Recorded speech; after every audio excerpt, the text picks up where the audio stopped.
হযরত মুসা আলাইহিস সালাম বলছিলেন যে আল্লাহ তুমি নাকি ঘুমাও না। মুসা আলাইহিস সালাম তো খুব আদরের নবী, আল্লাহ পাকের খুব আদরের নবী, দারুণ আদর।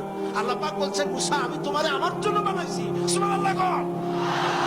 কোরআন শরীফে আছে আল্লাহ পাক বলছেন মুসা আমি তোমারে আমার জন্য বানাইছি। তোমাকে যখন তোমার মা দরিয়ায় ভাসায় দিয়েছিল আমি তোমার বাক্সর দিকে তাকাইছিলাম। সুবহানাল্লাহ। আল্লাহ যদি বলেন আমি তাকাইছিলাম, সুবহানাল্লাহ। তোমারে আমার জন্য বানাইছি।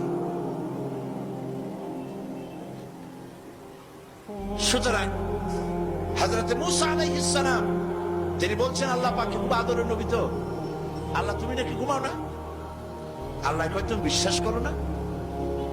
হযরত মুসা আলাইহিস সালাম বললেন আল্লাহ অবশ্যই বিশ্বাস করি, তবে বুঝি না বিষয়টা কি, বুঝি না কেমনে না ঘুমাই পারে, বুঝি না। আল্লাহ আচ্ছা ঠিক আছে, তুমি যখন বিশ্বাস করছো তখন আর অসুবিধা নেই, বিশ্বাস না করলে মুসিবত ছিল। পয়গম্বর মানুষ তাকে তো বলতেই হবে বিশ্বাস করি, তবে বুঝি না। আল্লাহ কয় ঠিক আছে বিশ্বাস যখন করো আমি বুঝাই দেবো। নিয়ে আসো এক গ্লাস পানি। এক গ্লাস পানি নিয়ে আসলেন, দাঁড়ায় থাকো। মুসা আলাইহিস সালামকে আল্লাহ বললেন পানি নিয়ে দাঁড়ায় থাকো, আর ঘুমের আল্লাহ করলেন মুসারে ধর। মুসা আলাইহিস সালামের ঘুম এসে গেল। ঘুমের আমেজে হাতটা শিথিল হয়ে গ্লাসটা পড়ে ভেঙ্গে চুরমার হয়ে গেল। হযরতে মুসা আলাইহিস সালাম ভয় পেয়ে গেলেন।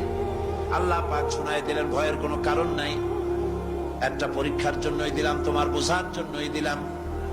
তুমি যেমন এক গ্লাস পানি নিয়ে একটা গ্লাস নিয়ে এক মুহূর্ত দাঁড়াতে পারলে না, ঘুম আসলো আর হাত থেকে পড়ে গ্লাসটা ভেঙে গেল।